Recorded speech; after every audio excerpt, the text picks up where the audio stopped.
자, 경제 지문도 쉽습니다. 여러분들 경제 지문 또 지식으로 설명하는 선생님들이 많을 건데 지식 1도 필요 없습니다. 잘 들어보시고 우리 해결 지문이 쉬웠듯이 경제 지문도 논리적으로 읽으면 너무 쉽습니다. 논리적으로 읽는다는 건 한 문장 한 문장 뜻풀이가 아니고요. 그 서론만 봐도 첫 문장만 봐도 다음에 무슨 내용이 나올지를 논리상으로 예측하고 읽어가는 거예요. 그게 논리적 글읽기입니다.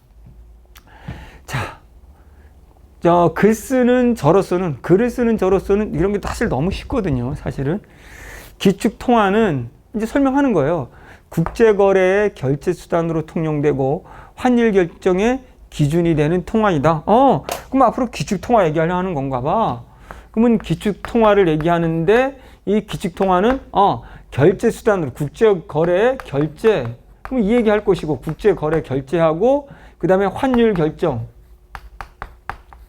그럼 앞으로 두 얘기 하겠네. 그럼 이게 B인 거예요. 이게 B. 이거 얘기하겠네. 이렇게. 1960년대 트리핀 교수는 브레튼 우드 체제에서의 기축통화 달러화의 구조적인 모습. 그러면 이 기축통화 중에 누구를 얘기할 거냐면 달러네, 달러. 이 달러가 왜 모순이냐?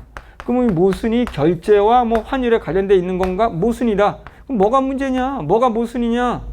그럼 모순이라는 건 X, Y, 무엇과 무엇이 모순이냐 나오겠죠. 한 국가의 재화와 서비스의 수출입 간의 차이인 이렇게 알려주잖아요. 경상수지가 몰라도 알려주잖아. 경상수지란 수출과 수입의 차이를 경상수지라고 한다. 그래서 수입이 수출을 초과하면 상득소수로 이제 무슨 얘기할 건데 아직 뭔지 모르겠지만 경상수지를 얘기해. 근데 경상수지란 그냥 그대로 수입이 그대로 적으면 돼. 수출을 초과하면 수입이 더 많으면 이럴 때 경상수지를 뭐라고 하냐면 적자라고 한다. 이렇게 되는 거잖아. 그럼 반대로 안 봐도 논리. 경제인데 논리로 해. 경상수지가 크면 수출이 더 크면 적자가 아니다. 흑자 정도 되겠지 이 정도는 상식적으로 이거다. 그러면 이건 무조건 상대적 서술어 두 개 비교되는 거기 때문에 이건 꼭 알아. 선택지에서 꼭 낼 것이다 라는 거죠. 전제를 준 거예요. 그러니까 경상수지라는 거에 대한 지식을 알지 마. 다 설명해 줄게 이거잖아. 자, 흑자다. 그는 이제 아직도 궁금한, 이건 전제가 되는 거고, 내가 궁금한 건 뭐가 모순인지 이게 궁금한 거예요. 이런 거 아직 내가 궁금한 건 모순이야. 빨리 모순을 말해. 그럼 이걸 말했다는 건 이걸 가지고 무슨 얘기하려고 하는 건가 봐. 이런 얘기거든. 그는 미국이 이제 나오네. 경상수지 적자를 허용하지 않아. 국제 유동성 공급이 중단되면 그러면 적자를 우리가 허용하지 않는다면 이거지. 적자 허용하지 않는다면 적자를 허용하지 않아? 그럼 오히려 흑자가 돼야 되는 거잖아. 그럼 이거 갖다 집어넣어 여기다가 흑자일 경우에는 국제 유동성이 공급이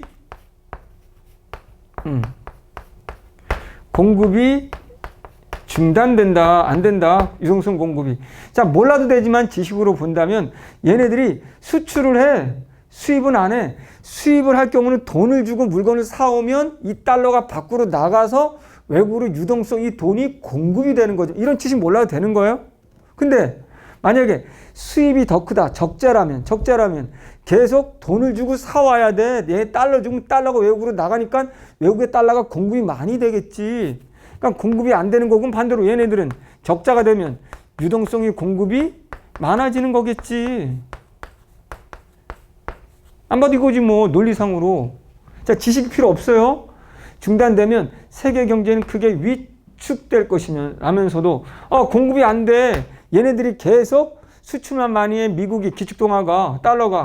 그러면 경제가 위축되겠지. 달러가 안 돌아가니까. 왜? 말은 없지만 여기에 달러로 결제를 해야 되는데 결제할 우리나라가 또는 중국이 또는 프랑스가 달러가 없어. 결제할 계획은 못 사. 이렇게 되는 거잖아. 너무 쉽죠? 반면 적자 상태가 지속돼 달러가 과잉 공급되면 그대로잖아. 논리 그대로네. 적자 이거잖아. 적자 계속되면 여기지. 적자가 계속되면 유동성 공급 이게 과잉이라고 돼 있잖아. 공급이 늘면 과잉되면 공급되면 준비 자산으로 신뢰도가 저하되고 고정환율 제도도 붕괴될 것이다. 무슨 말인지 모르겠지만 야 유동성 공급이 많아지면 이제 준비로서 준비된 준비 자산으로서의 신뢰도가 이거는 이제 기축통화하는 거지 달러지. 그 달러의 어떠한 신뢰도가 떨어질 것이다. 왜요? 뭔지 모르겠지만 달러가 너무 많아 흔해. 그럼 가치가 떨어지는 거니까 신뢰도가 떨어지는 거겠지. 몰라도 돼 그런 말. 그냥 상득서술로 해. 자 이거 모르겠는데요. 이렇게 그냥 적으면 돼. 우리가 경제지문 읽을 때 지식을 가지고 풀지 마라. 이럴 경우 적자 공급이 많아? 그럼 신뢰성 떨어져. 이렇게 가면 되는 거야. 저하되고 고정환율 제도가 붕괴돼. 고정환율이 뭔데요? 나도 몰라. 어쨌든 이게 고정환율이 붕괴가 된대 이럴 때는 이렇게. 그러면 더 자세히 물으려면 이거에 대한 설명을 더 자세히 한단 말이죠. 그러면 우리가 모순 이제 설명했잖아. 모순. 이게 모순이잖아. 서로 부딪히는. 이제 모순 설명한 거잖아. 야 달러 기축통화 달러 얘 모순이야. 왜? 얘 지금 자기네 나라가 적자 안 보면 이렇게 문제가 적자만 계속 보면 이렇게 문제가 생기고 또 적자를 안 보면 또 이런 문제가 생겨. 기축통화가. 이게 모순이네. 자 됐죠? 자 이제 뭔 얘기 하려나? 이 모순을. 근데 이 얘기는 아직 안 했는데 그럼 모순과 이 얘기 다시 하려나? 모르겠으면 두 번째 단락에 첫 문장을 보라고 했단 말이야. 이러한 트리핀 딜레마 모순이잖아. 모순 얘기하잖아. 국제 유동성 확보와 달러화의 신뢰도 간의 문제다. 됐네. 유동성과 신뢰도 문제다. 이렇게 다시 정리해줬네. 그럼 둘은 어떤 관계인데? 또 그 얘기 하겠지. 이제 유동성과 달러의 신뢰 문제 얘기하겠지. 국제 유동성이란 뜻풀이 해주잖아. 국제적으로 보편적인 통용력을 갖고 있는 지불 수단을 말하는 건데 당연히 브레튼 우즈 시기에는 달러였단 말이야. 달러가 보편적으로 통용되는 지불 수단이란 말이야. 아까 이거 결제 수단이었단 말이야. 말하는데 금본위 체제에서는 금이 국제 유동성 역할을 했으며 각국의 통화의 가치는 정해진 양의 금의 가치에 고정되었다. 그러면 야 한국의 1,000원은 금 한 덩어리, 미국의 1달러는 금 2덩어리 이런 식으로 정해졌다는 거지. 기준이 금의 양이었다는 거야. 그 나라의 통화 가치는 정해진 금의 가치에 고정되었다. 무슨 말인지 몰라도 돼.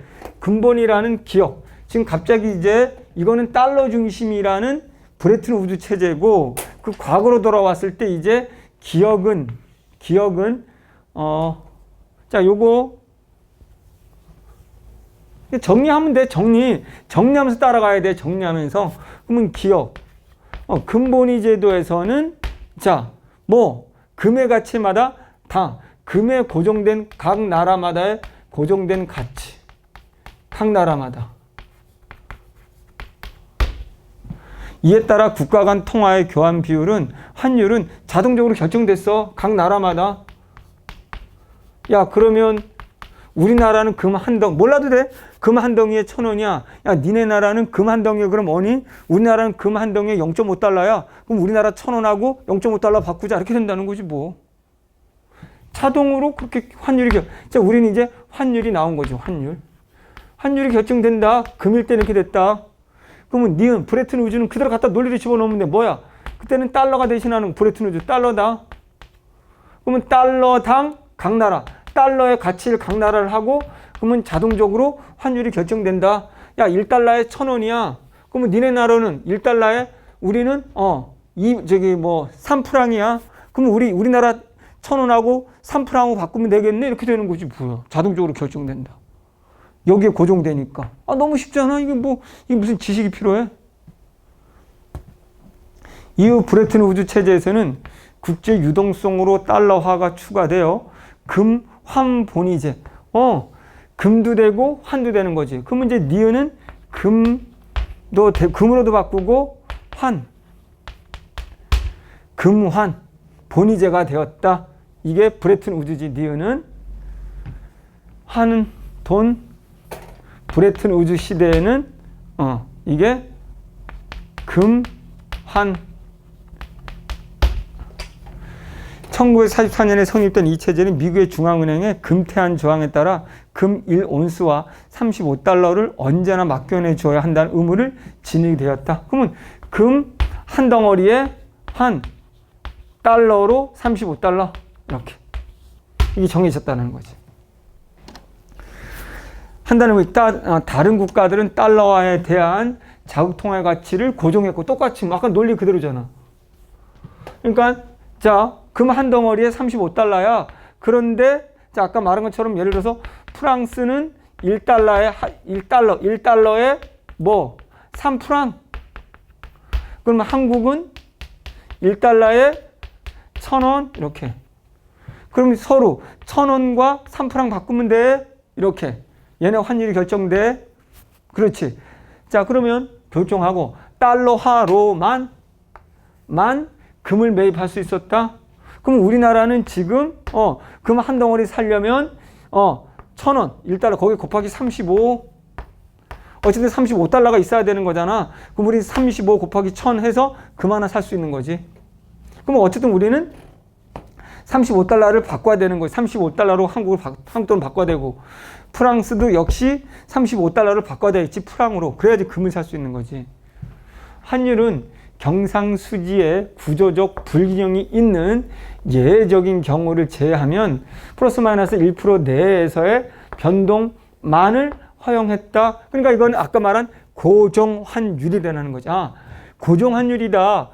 자, 달러 시대에는 브레튼 우즈 시대에서는 그래서 뭔지 모르겠지만 얘네가 그래서 이런 걸 추론해야 되는 거야. 선생님 고정환율이 뭐예요? 몰라. 구조적인 경상수지가 구조적으로 불균형이 있는 경우를 빼고 무조건 그 환율이 1% 플러스 1% 마이너스 1% 사이에서만 움직이게 하는 게 고정환율이야 이렇게 된 거지. 간단하지 뭐 지식이 왜 필요해. 그럼 이걸 넘어가는 게 고정환율이 아닌 거고. 이에 따라 기축통화인 달러화를 제외한 다른 통화들 간 환율인 교차 환율은 자동적으로 아까 똑같은 얘기 우리가 예상한 그대로잖아. 내가 아까 좀 전에 이거 지우기 전에 내가 미리 쓴 거 있지. 그게 바로 논리상 그대로 왔잖아. 달러를 기준으로 고정된 각 나라의 가치가 되기 때문에 다른 나라끼리는 자동적으로 환율이 결정된다. 이들끼리 환율이 결정된다. 이 환율을 바로 환율인 교차 환율이라고 해. 이 교차 환율은 자동적으로 결정된다. 1,000원 대 3프랑으로. 아주 단순하지. 너무 쉽지. 경제도 너무 쉬워요. 경제 지식하고 아무 상관이 없어요. 저는 벌써 논리상으로 전 얘기한 것뿐이고 그런데 자동적으로 환율이 결정된다고 했고 그래서 이들끼리 자동적으로 결정된다. 이걸 교차 환율이라고 한다. 너무 쉽네. 너무 쉬워. 올해 수능 지문 너무 쉽습니다. 논리로 보면 너무 짧고. 자, 70년대 초에 미국은 경상수지가 적자가 누적되기 시작하고 그럼 다시 앞에 논리. 이제 브레튼 우즈 시대에서 니은에서 이제 다시 브레튼 우즈죠. 그러면 미국이 경상수지가 적자 이렇게 표시할게요. 경상수지의 적자 이제 동의어. 적자의 동의어는 수입이 더 많은 거지 수출보다. 그럼 어떻게 되는 거지? 수입이 더 많다라는 것은 통화 유통이 더 늘어나는 거지. 돈을 많이 줘야 사오는 거잖아. 돈이 많이 늘었다. 이렇게 되면 이제 신뢰도가 떨어진 상태가 되는 거겠지. 이렇게. 어쨌든 이거 시험 문제 푸는 방법이 우리가 맨날 이런 거 연습하는 거거든요. 제 수업 듣는 친구들은 동의어를 갖다 적어 놓는 거야. 동의어. 이거를 얘기해 놓고 선택지는 이렇게 바꿔서 말하기 때문에 이런 거 연습하는 거지. 누적되기 시작했고 달러화가 과잉 그대로잖아. 공급. 아까 유통 많아진다는 거. 공급돼요. 미국의 금 준비량이 급감했다. 이건 갑작스러운 거네. 신뢰가 나와야 되는데. 그럼 됐어. 미국의 금 준비량이 그럼 이거 연결시켜 이렇게.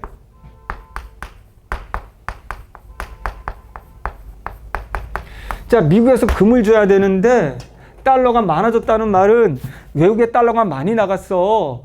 그럼 외국에 달러가 많이 나갔으니 아까 금 하나에 35달러였단 말이야. 35. 근데 외국에 엄청나게 많은 달러가 있으니 그 달러를 가지고 사람들이 금을 사러 왔단 말이야. 그러면 35달러일 때 금 하나를 줘야 되는데 이게 35달러보다 외국으로 나간 돈이 한 35억 달러가 돼. 그러면 35억 달러만큼 금을 준비해야 되는 거야. 그럼 몇 개를 금을 준비해야 되는 거야, 지금. 그러니까 돈이 많아질수록, 외국으로 많아질수록 당연히 논리? 금도 많이 준비해야 되잖아. 이 금을 달러로만 사야 되니까. 그럼 당연히 돈은 많이 찍어서 밖으로 나갔지만 그만큼 금은 많이 못 했네. 그래서 금으로 금팔 준비량이 이럴 경우는 줄을 수밖에 없는 거지, 이렇게. 논리는 논리. 지식으로 하지 말고. 그래서 앞에서 다른 선택지 보면 뭐라고 돼 있어? 이럴 때 경상수지 적자를 해결하는 방법 하나는 금을 더 캐서 늘리면 된다는 거, 이렇게. 단순한 거지, 뭐 지식이 왜 필요해? 상대 소수인데. 이에 따라 미국은 달러화에 금태한 의무를, 금태한이라는 거 바꿔주는 거야. 달러 35 왔을 때 금으로 줘야 되는데 이제 더 이상 달러가 너무 많이 들어와 달라고 하니까 줄 금이 없는 거야. 감당할 수 없는 상황에 도달했다. 이를 해결할 수 있는 방법은 달러화, 이게 중요해. 지식이 아니야. 해결할 수 있는 방법은 달러의 가치를 내리는 평가절하. 그럼 이게 문제란 말이야. 이게 지금 문제야. 이 문제 해결책이 달러화에, 잘 봐, 동의어 가치를 내리는 거. 달러의 가치를 내리는 거에 동의어가 이퀄 평가절하라고 해. 그럼 반대로 논리상 지식 필요 없어. 가치를 올리는 것을 평가절상이라고 하겠네. 됐지? 그러면 달러의 가치를 내리는 평가절하, 또는 달러에 대한 여타국의 통화의 환율을, 그러면 여타국이라는 건, 자, 이렇게 된 거에 동의어가 이제 이 경상수지 적자의 문제를 해결하는 방법이, 논리로 가세요. 논리로, 아주 쉬워. 그럼 이 미국의 달러를 가치를 내리거나 평가절하하거나 동의어, 그러면 다른 나라, 자, 여기 나오는 독일이라고 합시다. 독일의 통화의 환율을 하락시킨다. 달러에 대한 여타국의 통화의 환율을 하락. 그러면 독일에는 환율을 오히려 얘는 하락시켜. 그럼 환율 하락이란 말은 그 가치를 올린다. 환율이 하락된다라는 말은 그들의 가치가 올라가는 거네. 그 가치를 올리는 평가절상이겠지. 그러면 가치가 내리면 평가절하, 가치가 오르면 평가절상이 되네. 아하, 그렇다면 환율을 얘네들이 내렸을 때, 다른 미국이 아니고 얘네가 환율을 내렸을 때, 그럼 얘는 오히려 뭐야? 환율을 평가절하했으니까 반대로 가면 되지. 달러 가치가 내렸으니까 얘네들은 뭐야? 환율이 올라야 되는 거지. 그러니까 기축통화인 미국은 환율이 인상되었을 때,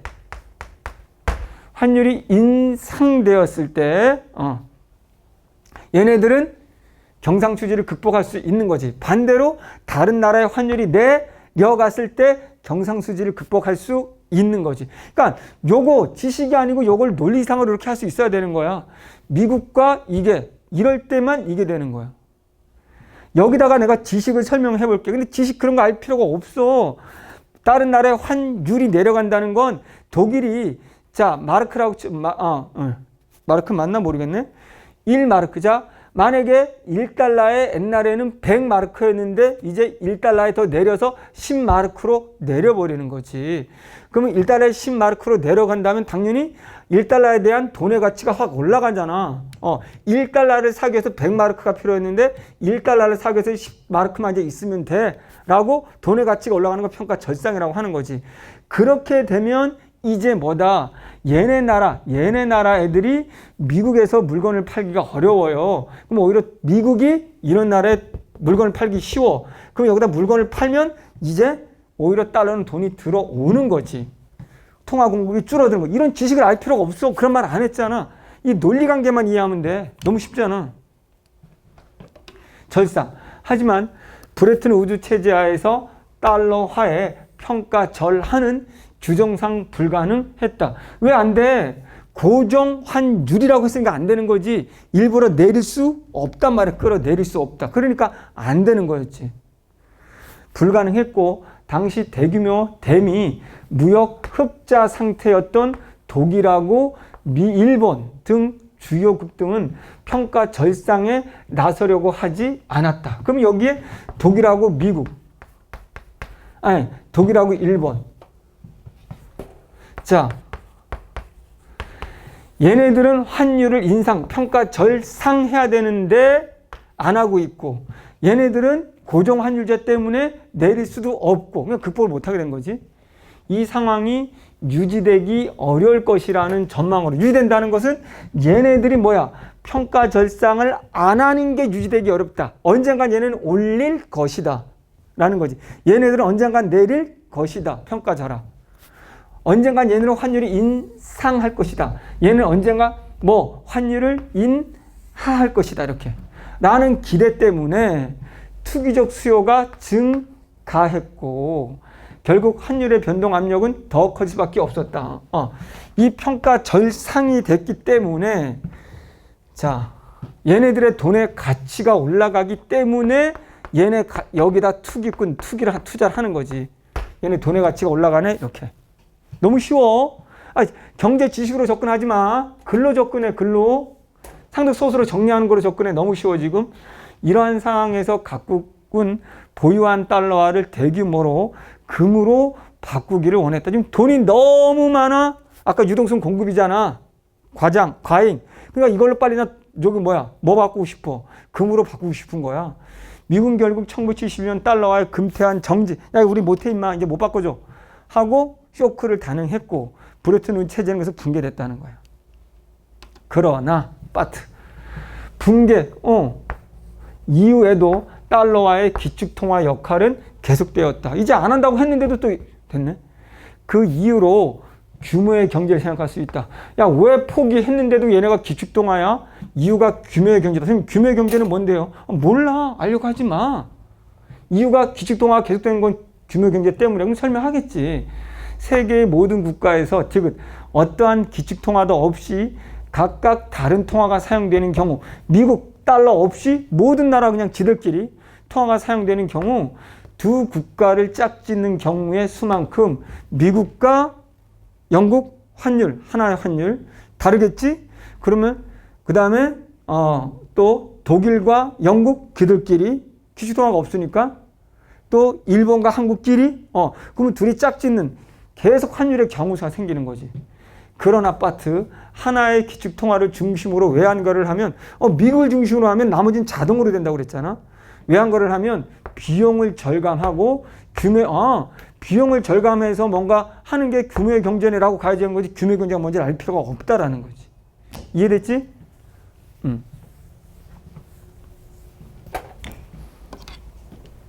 다 읽었네? 자, 요번 수능 지문은 생각보다 지문이 너무 짧은 거죠. 뭐 읽을만 하면 끝나버려.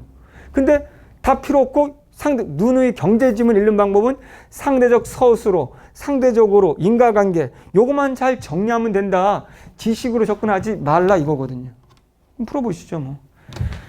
자, 이 글을 통해 답을 찾을 수 없는 질문은 정답부터 볼게요. 브레튼 우드 체제 붕괴 이후 세계 경제 위축에 대해 트리브는 어떤 전망을 했는가? 체제 붕괴 이후 기축통화가 여전히 달러가 됐다고 말했지. 근데 그 이후에 어떻게 될 거란 말은 없었어요. 1번. 붕괴 이후에도 달러화가 기축통화로서 역할을 할 수 있었던 이유는 무엇인가? 아까 돼 있죠. 규모의 경제, 비용을 줄일 수 있기 때문에. 브레튼 우드 체제에서 미국 중앙은행은 어떤 의무를 수행해야 되는가? 금 1온스에 35달러로 바꿔주는 거죠. 브레튼 우드 체제에서 국제 유동성의 역할을 한 것은 무엇인가? 달러라는 거지. 브레튼 우드 체제에서 달러와 신뢰도 하락의 원인은 무엇인가? 아까 공급 과잉이었다는 거지. 됐지? 너무 쉽지? 적절하지 않은 거 탑부터 볼게요. 자, 브레튼 우드 체제에서 마르크화가 달러화에 대해 평가 절상이 되면 그대로 가. 평가 절상이 되면, 평가 절상이 됐다는 것은 환율이 내려간다는 거네. 그럼 환율이 내려간다는 것은 아까 1달러에 마르크 100마르크 하다가 10마르크로 내려간 거네. 같은 평가가 절상되면 같은 금액의 마르크화로 구입 가능한 금의 양은 더 많아지는 것이지. 더 많아지는 거. 이제 가치가 높아진 거지. 가치가 높아지기 때문에 자, 우리가 1달러에서 100마르크 하다가 지금 나는 이제 10마르크로 내려왔어. 그럼 10마르크로 내려왔다라는 것은 자, 예를 들어서 우리가 얘네들이 35달러에 금 하나를 산다고 했잖아. 그렇다면 우리는 이제 35달러 이 곱하기 35 하면 되는 거지. 이렇게. 그럼 10 곱하기 35 했을 때 금 하나를 살 수 있겠지. 근데 여기는 이만큼을 줘야 35달러를 만들 수가 있고, 그러면 이제는 적은 돈으로도 금을 더 많이 살 수 있는 거잖아. 그렇기 때문에 반대로 말한다면 금을 살 수 있는 양이 이제 같은 금액으로 늘어난 게 되는 거잖아. 너무 쉽지 뭐 상대적으로. 그렇지? 나머지는 뭐 니신 쇼크가 단행된 이후 달러와의 고평가 문제를 해결할 수 있는 달러와 평가 절하가 가능해졌다. 그러면 달러의 평가 절하. 그러면 그전에는 못했어. 평가 전환. 쇼크하고 나서나 가능하겠지. 그전에는 고정환율이기 때문에 안 되는 거겠지. 브레튼 우드 체제에서 마르크와 엔화의 1번 투기적 수요가 증가한 것은 이들의 통화 평가 절상을 예상했기 때문에 늘어올 것이다. 더 이상 평가 절상 못하는 게 더 이상 유지되지 않을 거라 생각해서 투기꾼이 들어왔다. 그럼 오른다는 거지. 올라서 온다는 거지. 금의 생산량 증가를 통한 국제 유동성 공급량의 증가는 트리핀 딜레마 상황을 완화하는 한 가지 방법이 될 수 있다. 왜? 아까 말한 금 준비가 줄었잖아. 돈이 달러가 너무 많이 생겼기 때문에 외국 사람들로부터 그들이 달라고 하니까 이제 금을 못 주는 거지. 금을 많이 캐면 돼. 증가. 트리핀 딜레마는 달러화를 통한 국제 유동성 공급을 중단할 수도 없고, 그렇지? 공급량을 무한정 늘릴 수도 없는 상황을 말한다. 왜?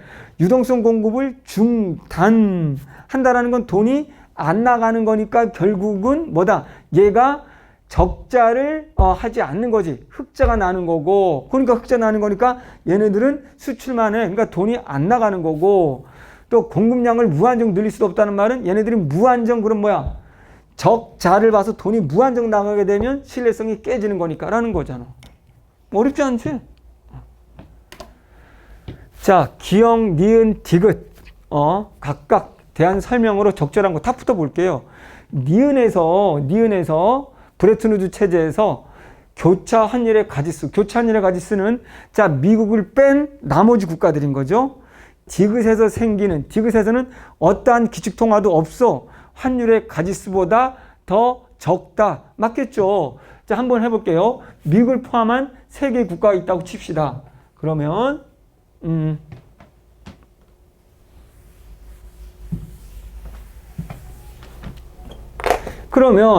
자, 일단은 니은 브레튼 우드 체제에서는 미국 포함한 독일과 일본이 있다고 칩시다. 그러면 얘네들을 빼고 교차 환율이라는 건 얘네들끼리죠. 그러니까 한 가지밖에 없는 거지. 얘네들끼리니까. 이게 교차 환율이죠. 근데 디귿에서는 이제 뭐다? 기준이 없어. 그러면 교차 환율은 얘 한 가지수, 두 가지수, 세 가지수가 되는 거죠. 그러면 디귿에서는 세 가지수가 되는 것이고 니은에서는 한 가지가 되는 것이죠. 그래서 니은 교차 환율의 가지수는 디귿에서 생기는 환율의 가지수보다 당연히 적은 거죠. 니은에서는 한 가지. 이렇게. 나머지도 한번 볼까요?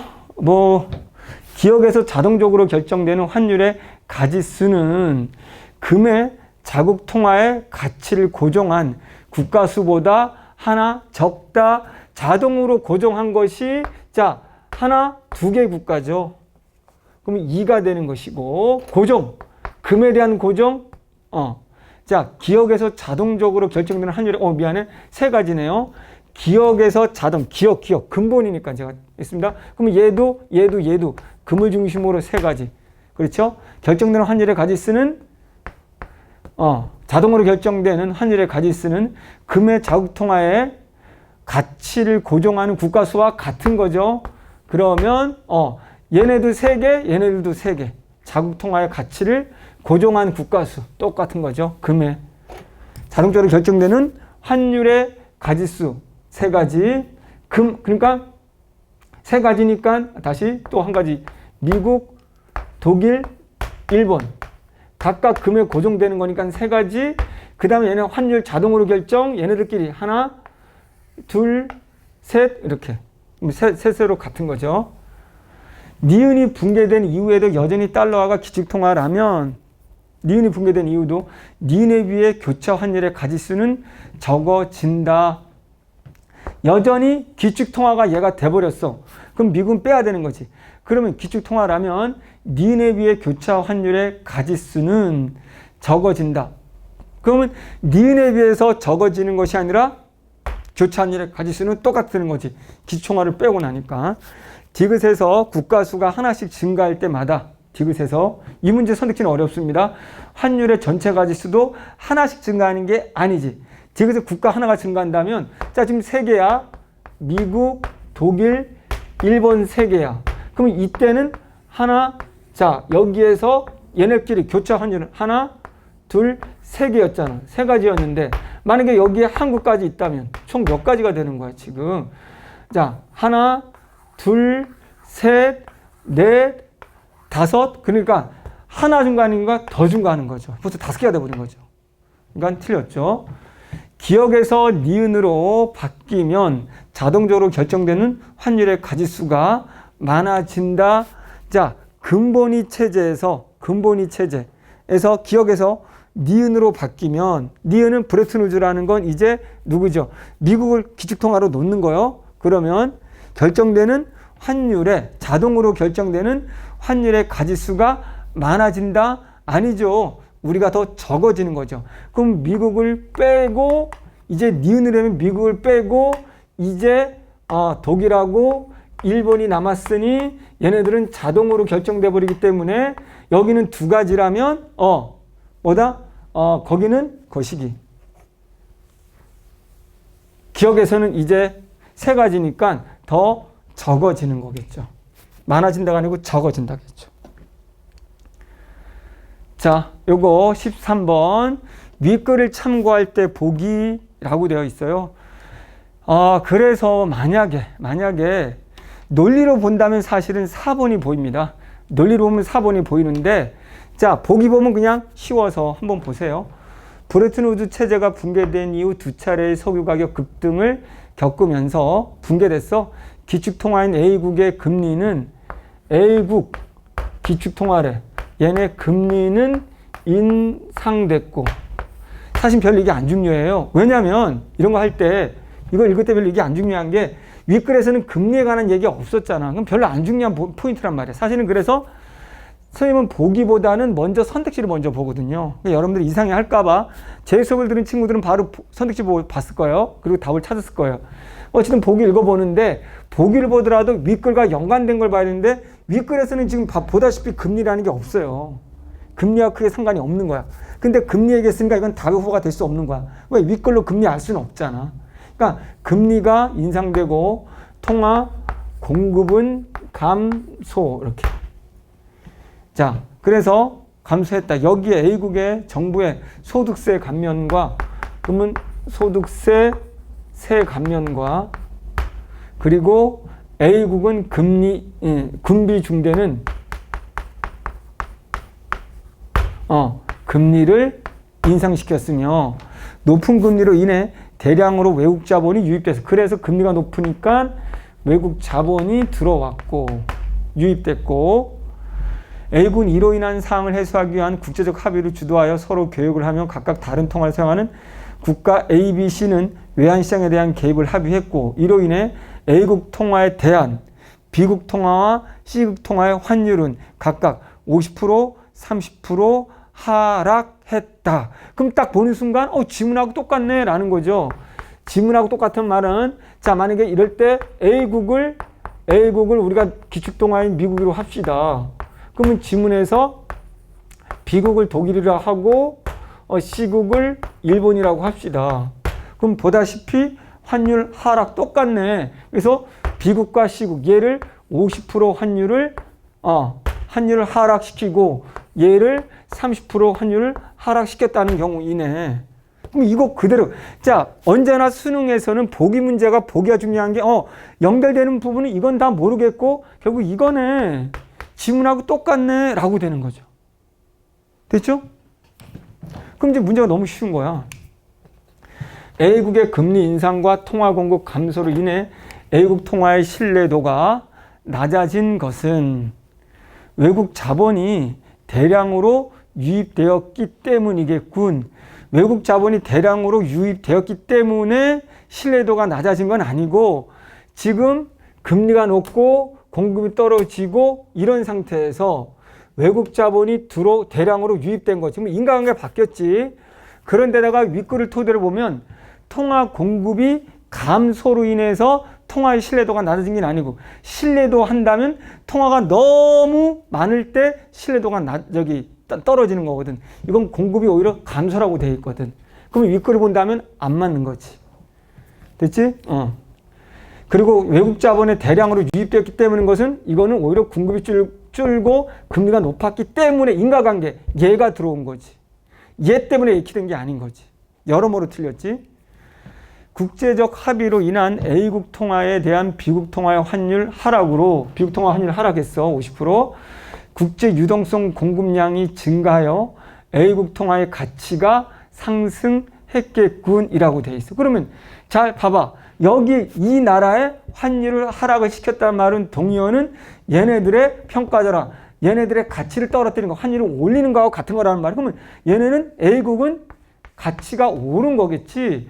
그러면 자 공급이 B국 통화의 환율 하락으로 유동성 공급량이 증가하여 A국 통화의 가치가 상승이 아니고 하락해야 되는 거죠. 이건 틀렸죠, 그러면. 됐지? 그러니까 잘 보면 지금 문제는 야 이거 그냥 지문 안 봐도 야 공급이 확대돼야 신뢰도가 낮아지는 건데 앞뒤 안 맞네? 그냥 틀렸고 보기 안 봐도 윗글을 토대로 한다면 야 지금 윗글을 토대로 한다면 A국이라는 통화는 환율이 B국 통화가 환율이 하락됐다면 A국 통화는 반대로 환율이 인상된 거고 달러 가치가 떨어지는 건데 왜 상승했다고 했지? 보기 안 봐도 풀 수 있어야 되는 거고. 너무 쉽죠, 이건. 너무 쉬운 거야. 윗글만 잘 읽었다면. 다른 모든 조건이 변하지 않았다면 국제적 합의로 인해 A국 통화에 대한 B국 통화의 환율과 B국 통화에 대한 C국 통화의 환율이 모두 하락했겠군. 그러면 B국 통화의 환율과 그럼 B국은 하락했다고 쳐? 환율이 하락했네. 그리고 C국 통화의 환율도 하락했네. B국 통화에 대한 C도 하락했네. 근데 이거는 잘 몰라요. 이거는 잘 모르는 게 지금 기준이 윗글로 본다면 A국이 문제란 말이야. 그러면 A국에 대해서 B국과 C국을 아까 독일과 이거를 내리는 거, 환율을 인하시켜서 평가 절상하는 건데 지금 뒷부분은 이 B국에 대해서 얘네가 내린다는 얘기잖아. 그러니까 여기서는 알 수가 없어. 윗글도 알 수 없고 보기에서도 알 수가 없어. 그냥 얘에 대해서 둘이 내린 거지. 얘네 둘은 알 수가 없어. C. 다른 모든 조건이 변하지 않았다면 국제적 합의로 인해 A국 통화에 대한 B국과 C국 통화의 환율이 하락하여 하락한다고 했잖아. 환율 하락. 윗글로 토대로 본다. 하락하여 B국에 대한 C국의 경상수지는 개선되었다. 그러면 경상수지 개선. 얘네가 이렇게 하는 이유는 윗글에서 경상수지를 개선하기 위한 거란 말이야. 그러면 경상수지를 개선하기 위해서는 자기네 나라가 환율이 인상돼야지만이 그리고 다른 나라는 반대로 환율이 인하돼야지만이 경상수지가 개선된다는 걸 이해하란 말이야. 논리상 지식이 아니고. 그러면 자 이것도 B국과 C국 환율이 하락한 건 맞는데 B국에 대한 C국의 경상수지는 알 수가 없어. 이것도 만약에 윗글로만 푼다면 3번 4번 우리가 알 수가 없습니다. 자 5번 다른 모든 조건이 변하지 않았다면 A국의 소득세 감면과 군비 중대로 A국의 경상수지가 악화되며 그 완화 방안 중 하나는 A국 통화에 대한 B국 통화의 환율을 이건 무조건 틀렸네. 윗글을 토대로 한다면. 왜? B국 통화가 환율이 이하돼야 되기 때문에. 그래서 제가 만약에 푼다면 원래대로 푸는 방식이라면 윗글을 토대로 한다면 1, 2, 5번은 지울 수가 있어야 돼요. 3번, 4번 알 수가 없어. 그렇기 때문에 지문으로 가. 지문으로 갔더니 이제 이게 나온 거지. 지문이 갔더니 이게 나온 거야. 그러면 이제 B하고 C가 A국에서 이렇게 내렸단 말이야. 그러면 봤을 때 B국 통화에 대한 C국 통화의 환율이 모두 하락했다. 이거에 대한 환율 얘기는 나오지 않았어요. 그렇기 때문에 3번도 틀렸어요. 그러면 나머지 있는 건 4번인데 4번도 어려워 보이지만 어렵지 않아요. 지식이 아니에요. 잘 보세요. 자, 얘에 대한 거라는 건 뭐냐면 얘가 A국에 대해서 B국이 50%로 지금 인하가 됐단 말이죠. 그럼 50%가 인하가 됐는데 얘네는 30%밖에 인하가 되지 않았다는 거죠. 그렇죠. 그렇다면 잘 보세요. 얘가 30%밖에 인하가 되지 않았다는 것은 얘가 인하가 더 많이 된 거죠. 그러면 우리가 봤을 때 환율이 더 많이 떨어지면 떨어질수록 이렇게 된 거죠. 그럼 환율이 더 많이 떨어졌다는 건 이 나라의 가치가 더 많이 올라간 거죠. 그리고 이 나라의 가치가 더 많이 올라가고 그러면 얘네들로 상대적으로 비교했을 때는 얘는 얘에 비해서 덜 떨어졌기 때문에 오히려 환율이 얘네 나라에 비해 따져본다면 인상한 편이 되는 거죠. 두 개를 비교하는 거야. 지금 두 개를 비교할 수 있는 방법은 얘는 50% 떨어졌고 얘는 30% 떨어졌기 때문에 자동적으로 두 나라가 이제 결정이 되는 거죠. 자동적으로 두 나라가 결정되는 건데 두 나라의 비율이 그 결정됐을 때 보니까 얘네들이 더 많이 떨어지고 얘가 덜 떨어졌다는 말은 이게 환율이 인상됐다는 얘에 대해서는 환율이 옛날엔 똑같았다고 칩시다. 그런데 얘가 30%가 떨어졌다면 얘는 환율이 인상된 거죠. 그럼 환율이 다른 나라에 비해서 자기 나라가 환율이 인상되는 효과를 갖고 있다면 인상되는 효과를 가지고 있다면 경상수지가 개선되는 거죠.